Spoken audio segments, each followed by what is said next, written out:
Okay, good morning, students. I think we are good to go. Good morning, ma'am. Hmm. We can start off with the class, right?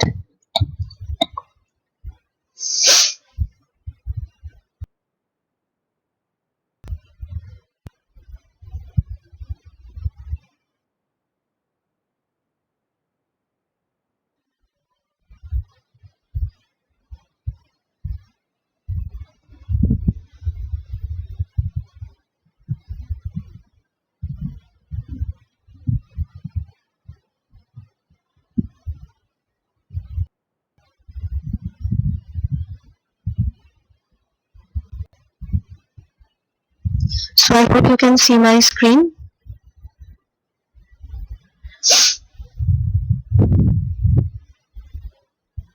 Yes? Yes, ma'am. Okay. Okay. So previously we discussed on image processing. Image compression in digital image processing, right? So today we'll continue with the same topic, that is image compression. So what do you understand by the term compression now? So of all the topics which we covered yesterday, so we discussed mainly on image compression, right? So image compression means reducing the size of the image, you can say. So reducing the data also, you can say, without hampering the quality or important data related to the image, right? So that is image compression. Then we discussed on the goals of image compression, that is how it is compressed, how it is decompressed. Yes. Then we discussed on data and information, right? That is what is data, what is information, and these two are not similar terms, that is these two are different, right? And what is data compression? That is, it is required, that is data compression, its main goal is to reduce the amount of data which is required to represent some certain amount of information, and while it preserves another certain amount of information if possible. Yes, that is, it removes the redundant data and only keeps the useful information. Sec.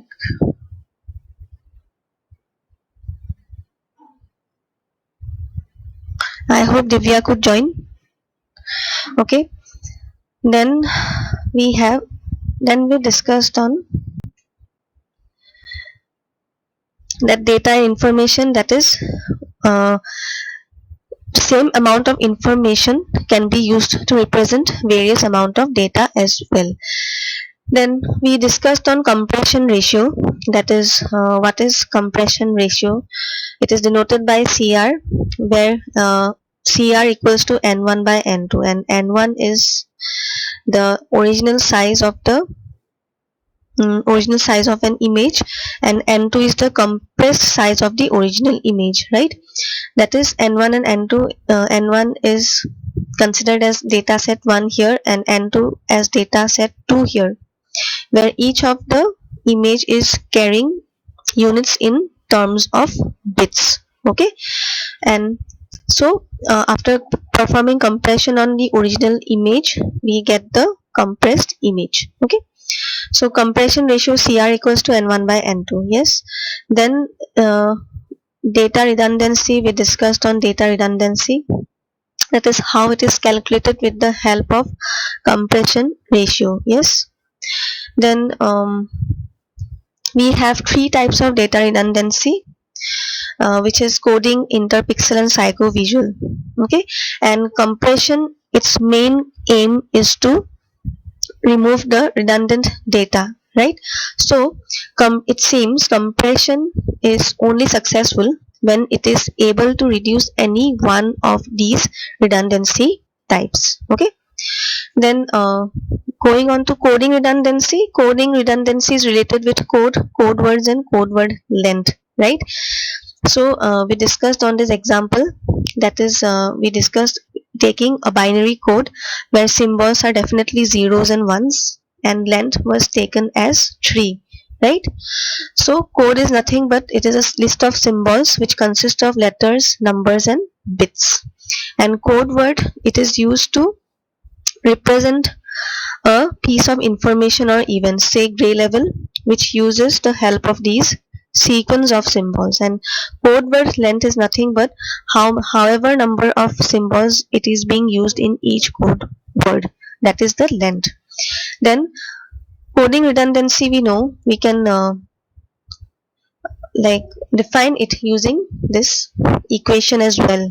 Yes, this is nothing but we are calculating the gray level, that is probability of k at gray level using n by m image. Okay, then coding redundancy, we consider two cases here, that is one is with constant length and one is with variable length, right? So constant length means the length, that is L of Rk, this is considered as a constant, that is, see, the length is 3 for all the respective gray level values. Yes, then we have another, that is another case which is of variable length. So variable length means the length may vary. So see, this is L2 of Rk, this lengths are varying here. See here, if it is 2, this is 3, this is 4, this is 5, this is an 6. Okay, okay guys, one sec. I hope Momocha you could join. Okay, and this is the calculation for coding redundancy using constant length. This is for constant length and this is for variable length, and this is we discussed, that is we calculate constant and variable length of coding redundancy using these two equations. Okay, so you have to remember these tables, guys. Okay, then talking about interpixel redundancy is, it is nothing but it is the value of the pixels which is present in the image, and they are saying that the pixel values are correlated, that is one pixel value is related with another. Or suppose if you want to define a value of a particular pixel, then it is saying that the particular value of that particular pixel, it also uh, it like it can be predicted, that is it is dependent on its neighbors as well. Okay, that is pixel neighbors. So you can even define the value of the pixel by predicting the value of its neighbors. Okay, okay, one sec. I hope Lidemo you could join. Okay, so this is example of interpixel redundancy, and this is showing the histogram gray level, that is gray level histogram of these two particular images. Okay, then we discussed on this again, taking original image and performing thresholding on the original image, right? So interpixel redundancy can be reduced by transforming it from one format to another using transformation. That is, say you can perform thresholding, you can perform discrete Fourier transform, then discrete wavelength transform. These terms you will get it again in another chapter. Okay, then we have psychovisual redundancy. So this is all about the human eye, how it responds to sensitivity with the visual information. That is, the human eye does not respond with equal sensitivity to all the visual information because we are not able to distinguish, or we are not able to perceive all of the information in an image. That is, original image is something but the human eye is able to perceive something. Okay, so it is saying that the human eye is more sensitive to lower frequencies than to the higher frequencies when we talk about the visual spectrum. Okay, so idea is how you can remove psychovisual redundancy is just discard the data which is not perceptually insignificant. Which is perceptually insignificant means which is not visible to the human eye. Okay, so that is not significant at all. So it is saying perceptually. Perceptual means related to the visual perception of the human eye. Okay, so these are the three types of psychovisual these are the three types of coding redundancies. That these are the three types of redundancies in image processing, that is in image compression, that is coding, then interpixel and psychovisual. Okay, so this is talking about psychovisual redundancy in terms of quantization. So what is quantization? hmm? What is quantization? Dividing the sample into grayscale pixels. Exactly, dividing the samples at the gray level pixel, that is which axis do we consider? We consider the y-axis, right? So we have, that is we are considering the coordinate system, that is x-axis and the y-axis, right? So x-axis defines the sampling of the pixels, and y-axis, it defines sampling of the uh, pixels in terms of gray levels. Okay, so that is quantization, that is digitizing amplitudes. Okay, we are calculating the amplitudes in the y-axis. So then we considered the gray levels in when performing quantization. I hope you can remember.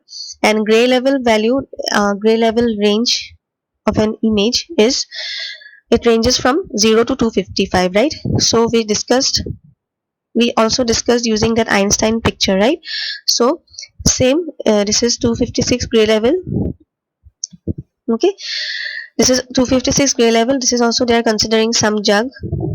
Then when we are considering a 256 gray level image, then this is the output when performing quantization, that is in terms of quantization, that is, and this is 16 gray level they are considering. So 16 gray level image, and this is also 16 gray level image, but some random noise is present. So random noise means some type of noise is present, we don't know, it may be any type of noise. Okay, and then they are calculating the compression ratio. So original size they are taking as 8 bits, and compressed size they are taking as 4 bits. So ratio is 2:1. Okay, that is 2. Then we have fidelity criteria. Okay, so fidelity criteria, they are considering some criteria. Okay, they are considering some criteria in terms of image compression, because the main aim is to reduce any one of the three redundant, right? One of the three redundant, that is redundancies. So the main aim is to reduce any one of the three redundancies. So but some criteria is there. Okay, some criteria is also there. So what do you understand by the term fidelity? Fidelity means what? Like fidel, that is you can say, suppose you are compressing, suppose you are taking one image. Okay, one original image is there, suppose you have performed compression in it and you got the compressed image. So fidelity is nothing but it is degree of exactness with which something is copied or reproduced. That is, you are copying, that is you are reproducing original image again by performing compression, and you get the compressed image. So fidelity means something which you try to uh, preserve. You can say, you can try to preserve the exactness of something which is being reproduced again. Okay, so you try to keep the exactness of the original image when you are trying to copy the compressed image. Okay, so fidelity means to determine exactly what information is important and able to measure image quality also. Okay, so in order to determine exactly what information you have compressed and what and after that what image quality you have received, so it is very important to define the image, and we define the image in terms of fidelity criteria. Okay, so fidelity criteria, again we have two types, that is subjective and objective. Okay, so subjective means, okay, subjective is based on human observers. Okay, and objective is some mathematically defined criteria. So let's go to this first type. So this is subjective fidelity criteria. So it is saying that subjective fidelity criteria, so this criteria is based on human observers, that is whatever is being perceived by the human eye. So suppose taking an image, so we are taking suppose an original image and we want to rate the image. So suppose we are rating the image in terms of some values. Okay, so suppose we are taking the values of 1 to 6 and so increasing to decreasing order. So if the value is 1, the rating is being given excellent. So suppose if value is 1 and rating is excellent, it means that image is of extremely good quality. Yes, as good as you can desire. So that is, it is given as excellent. Then suppose the value of the image, it is given as 2, so it is being rated as fine. That is, the image is of definitely high quality, that is you can enjoy the viewing. That is, enjoy viewing means what? You can you are able to perceive what the object is actually is. So if it is if it is a mobile, then it is exactly a mobile only. If you can see it from a distance that the mobile is placed on a table, yes, then that is a mobile. If you can perceive it, then it means the image is of high quality. Okay, then if some interference, that is if some noise is also there, it is not objectionable. Then again it is saying if it is value is 3, then the rating is passable.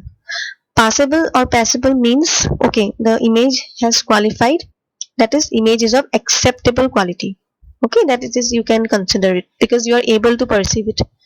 Then when you are giving the value as 4, rating is given as marginal, that is the image is of poor quality. That is, you can improve it. You can improve the quality of the image performing some techniques. Okay, so interference is somewhat objectionable, that is now the noise is interfering somewhat. Okay, then value if it is 5, rating is given as inferior, that is inferior means it is a very poor image, but you can at least watch it. That is, you can watch the image, you can somehow like say that this picture is this picture is that. So objectionable interference is definitely present, that is some form of solid noise is present in it, so it is rated as inferior. And finally, when the value is 6, the rating is given as unusable, that is the image is of very bad quality, that you can't even watch it. That is, if you even watch it, you can't identify the image what it is.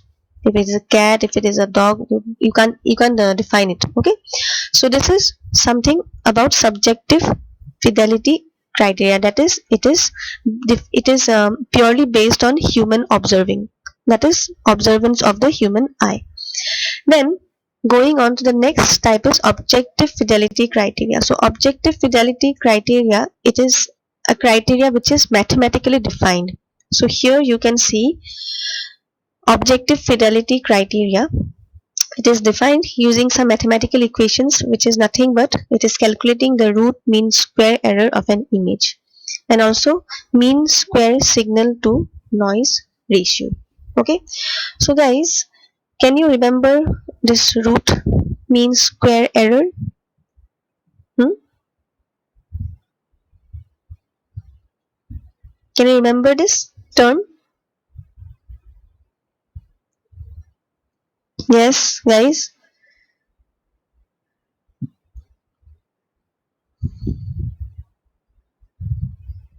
No, ma'am. Okay, no problem. Today you have to do homework. Okay, I'm giving you homework, not of today, Friday, Saturday, Sunday, 3 days you will get. Just go through objective fidelity criteria. Okay, so these things I don't want to repeat it again because these are all mathematical terms, so I don't want to go back to maths. You just have to remember these equations. So just go through what is mean square, what is root mean square, and what is root mean square error. Okay, and see, root mean square is nothing but it is defined as the square root of the squared error. Okay, it is defined as the square root of the squared error averaged over m by m n array, that is we are considering m by n image here.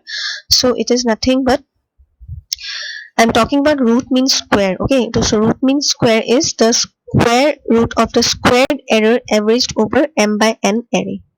Okay, so just remember the definition. Then mean square signal to noise ratio, which is defined as SNR. Okay, SNR of MS. So a closely related objective fidelity criteria. I'm talking about objective fidelity criteria now. This is the mean signal to noise ratio of compressed and decompressed image. Okay, so they are taking compressed and decompressed image here.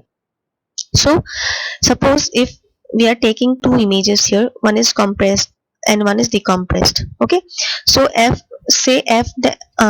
dash xy is considered to be sum of the original image here, and f of xy. Okay, so if suppose if f of f dash of xy, it is considered to be sum of the original image f of xy, that is original image is this only. Okay, f of xy.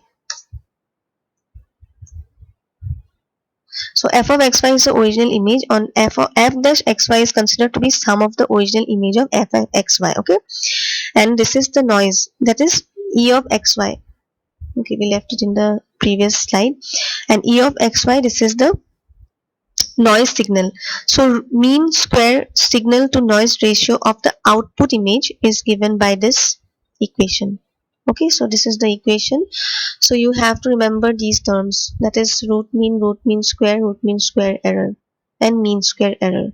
Okay, these you will only get it, you'll get the sums to solve. So we won't we won't solve some complicated sums because it is not easy to remember the equations as well. We have a lot of equations in image compression paper, that is this chapter, so it is not possible. So small sums we will get, so directly you can place it in these equations. Okay, then so kindly do homework with this. Okay, we'll again take up this topic the next time, but please go through these. Okay, I don't want to explain it again because it will take a long time. It will definitely take a long time if I go and explain all these square mean and errors. Okay, so see, they are solving this image. Suppose they are calculating the root mean square error of these three images, that is not three images, they are taking a one original image and they are performing root mean square error of the other, of the compressed images. Okay, so root mean square error you can calculate it using this equation. Okay, so suppose root mean square error if you get for an image is 5.17, so this is the output of the image. If it is 15.67, this is the image, and if it is 14.17, this is the image. Okay, so then this is about objective fidelity criteria, that is it is purely based on mathematical equations. Then coming on to image compression models. Okay, so image compression, first we have to know that it is composed of two distinct structural blocks. One is encoder and one is decoder. So simple, encoder means it performs compression and decoder means it performs decompression. Okay, so just remember the terms. Encoding means compressing, decoding means decompressing. Okay, so this is an image, this is the figure given for encoder and decoder here. So suppose you are taking again some image xy, then this is, suppose this is a source encoder. So source encoder means it is used for performing compression, that is no redundancies. No redundancies means you don't have any useless data, all useful data they are considering here. Then we have the channel encoder. So channel encoder is nothing but it is noise tolerant representation, that is additional bits are included to guarantee detection and correction of errors due to transmission over channel. So remember yesterday, noise tolerant representation, I think we discussed this in CNS or this subject only, I just forgot. Okay, whatever. So yes, CNS only we discussed, that is client and server. Remember yesterday, client and server, that is what they did, that is when we discussed on Kerberos, it said that Kerberos is an authentication protocol, right? It is an authentication application where it is used in the network. Why? Because you have to guarantee that whatever information is being distributed or exchanged between the client and the server, that is genuine, and the client and server is also genuine. Okay, so you have to consider that. So how they are so additional bits are included. Why the additional bits are included here? In order to guarantee detection and correction of errors, also to increase the increase the security of the network. That is why some additional bits are included, so that additional bit is only known to the client, so the client will send it to the server.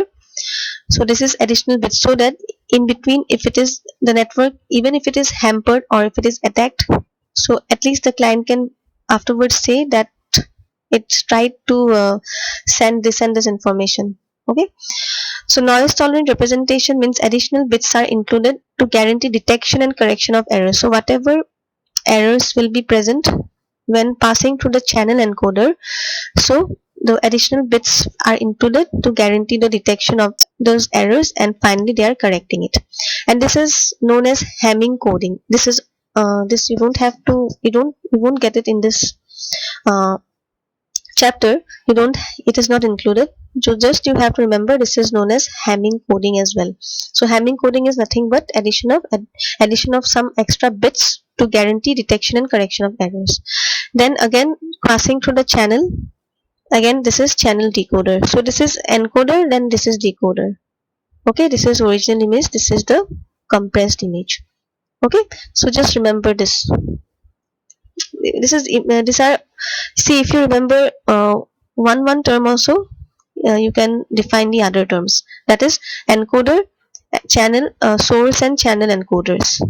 Then just remember then source and channel decoders.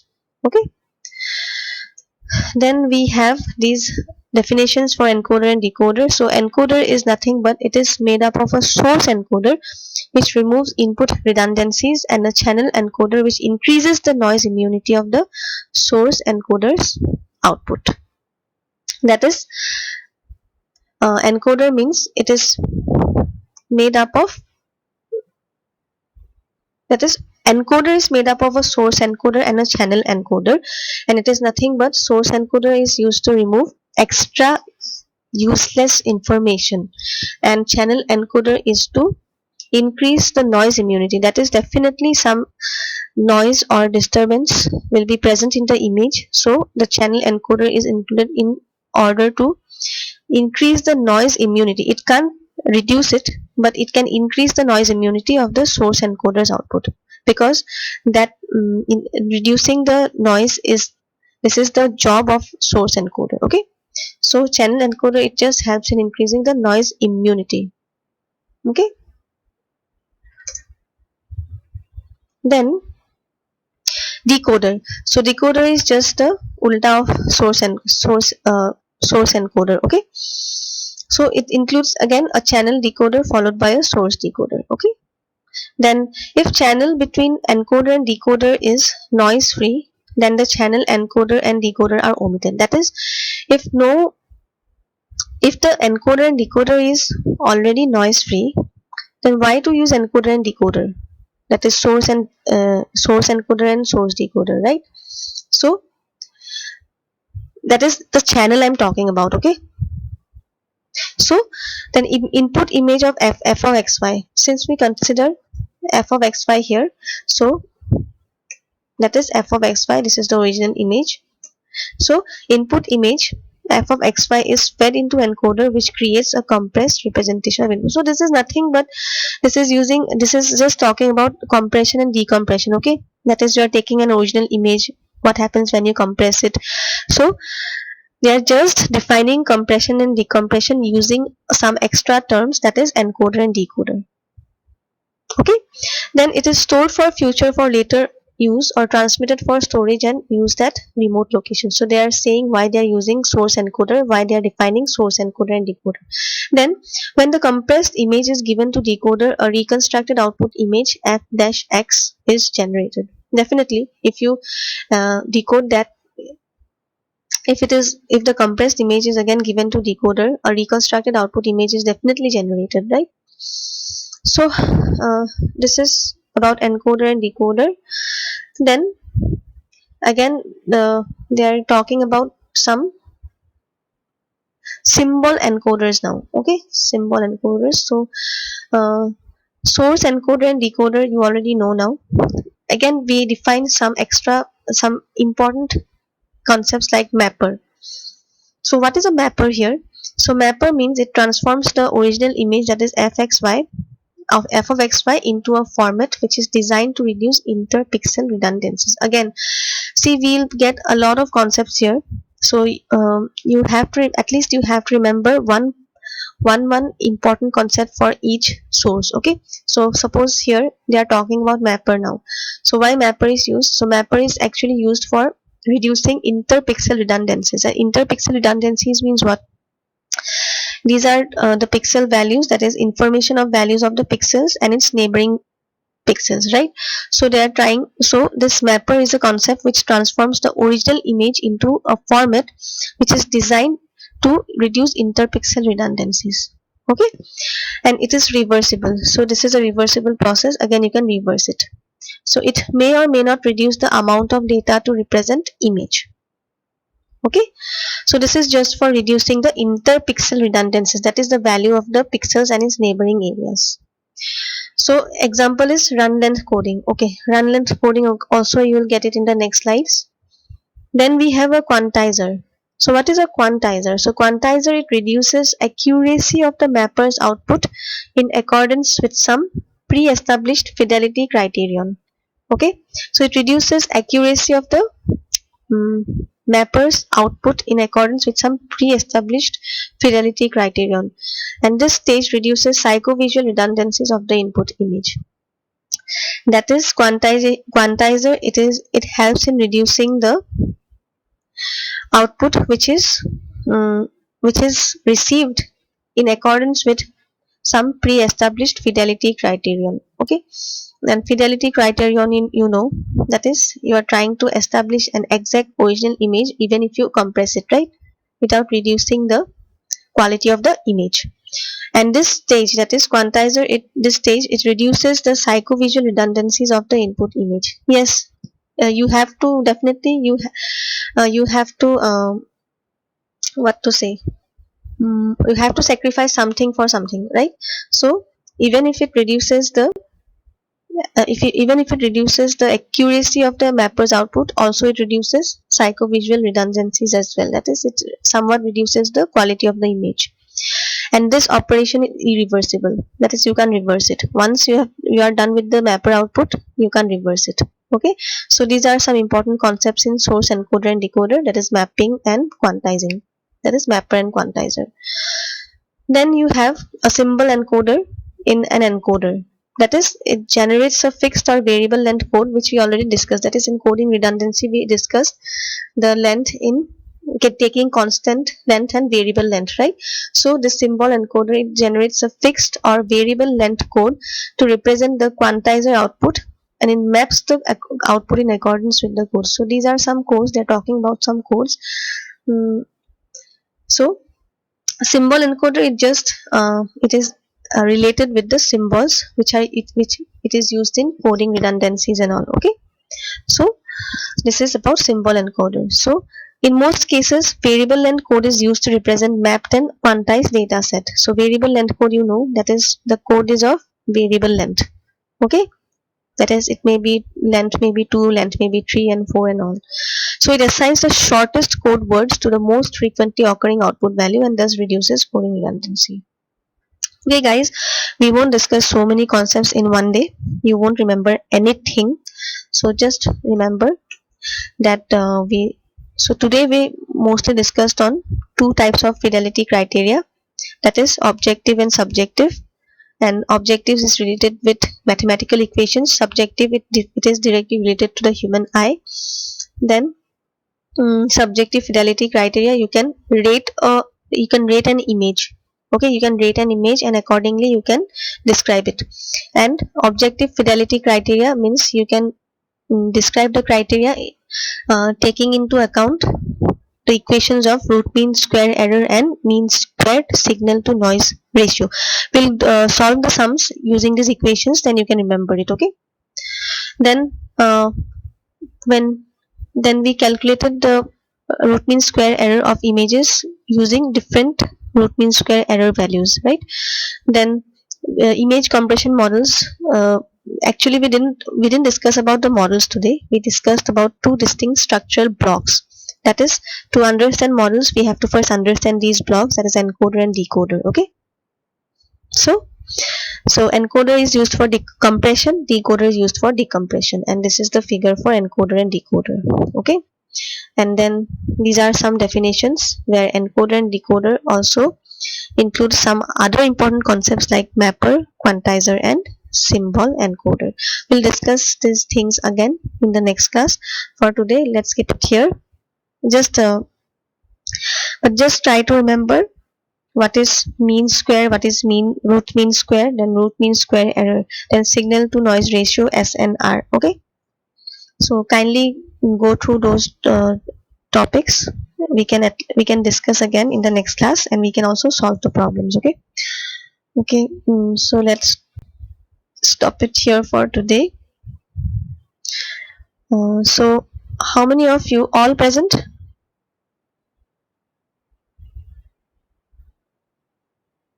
Hmm? 11 of you present. Rupam and Safikar. Okay. Okay, guys. Okay, I think you have another class now, so you can join the other class now. Okay. Come back again at 11. Come back again at 11:15. Okay. We have Okay. CNS class. Okay. Okay. Thank you. Thank you, ma'am. Okay.